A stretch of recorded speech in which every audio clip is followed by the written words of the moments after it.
What do you want to be when you grow up? That's a common question with some common answers.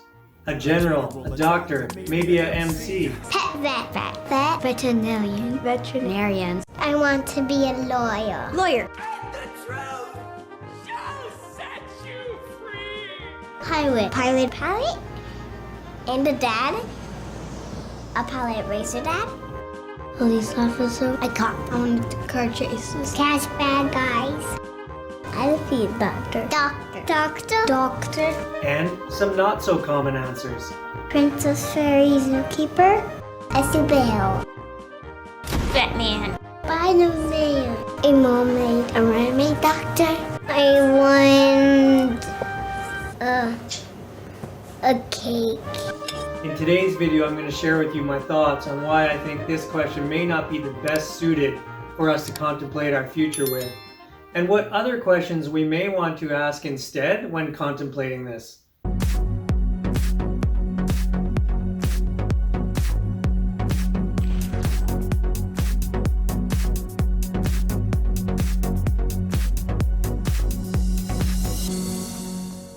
Hi, my name is Air and this is Plan Free, the channel that illustrates a location-independent lifestyle and offers financial direction and encouragement.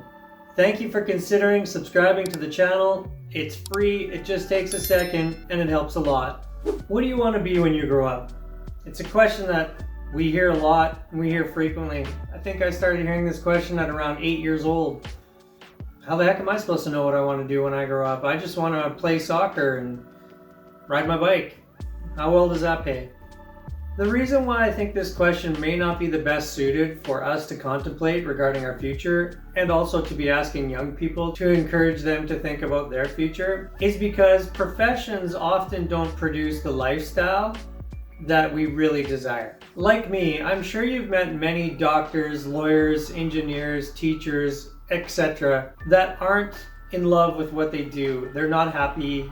It's not producing what they were hoping it was when they chose it at 11 years old. So I think instead of us contemplating this common question and asking our young people to contemplate this as well, I think we should minimally do them a favor and either replace this question with some of the ones I'm going to discuss, or at least add them as complementary questions for people to think about. If I could go back in time to my formative years, questions that I would much rather have contemplated then, instead of what do I want to be when I grow up, would be ideas and questions like, what do I like to do in my free time? How much money do I want to make? What size of family do I want to have? Where do I want to live? How often do I want a vacation?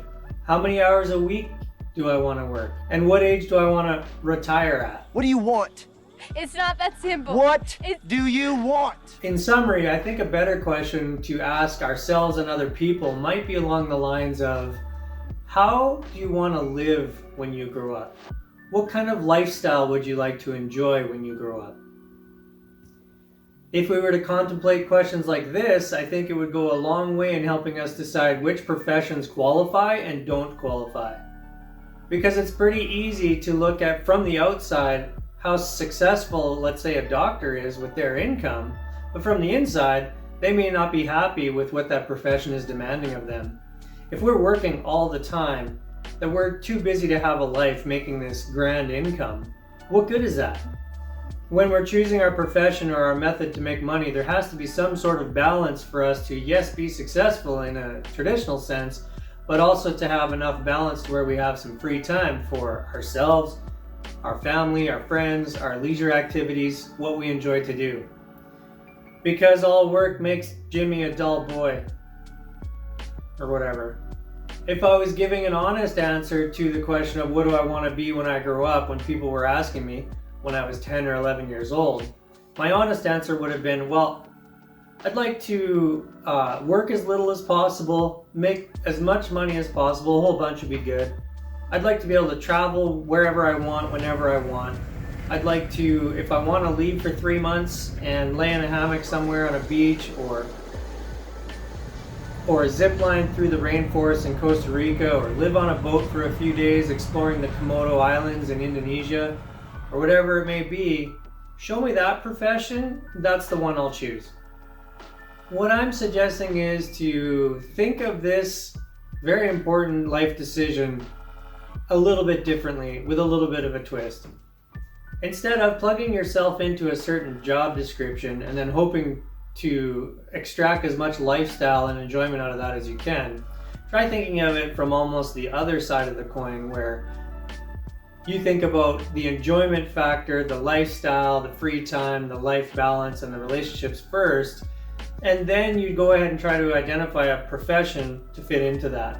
You know, it's not a huge surprise that I think some people are in fact thinking that way, some of the younger people, and I believe that's why there's been such an expansion of digital nomads and entrepreneurs and people that work for themselves, because they begin to understand that one of the best ways to acquire some of the things we mentioned earlier, like leisure time, not a huge work schedule, somewhat of a life balance, happiness, money enough to actually do their leisure activities, not to mention have the time to do them, comes through entrepreneurial type of pursuits. I'm hopeful that sharing my thoughts with you today will encourage you to think about identifying what you're going to do for a large portion of your life in a different way than has traditionally been tabled. I'm hopeful that this will encourage you to think about putting what you want first ahead of what you want to be second. I think there's a much greater chance that you'll end up choosing something appropriate to how you want to live, and you will enjoy much more happiness and fulfillment in your life as a result of this. My name's Aaron, this is Plan Free. If you like what we're talking about, click the like button, subscribe to our channel, heck, subscribe your cat. We'll see you again soon in the next video. Everyone, bye for now.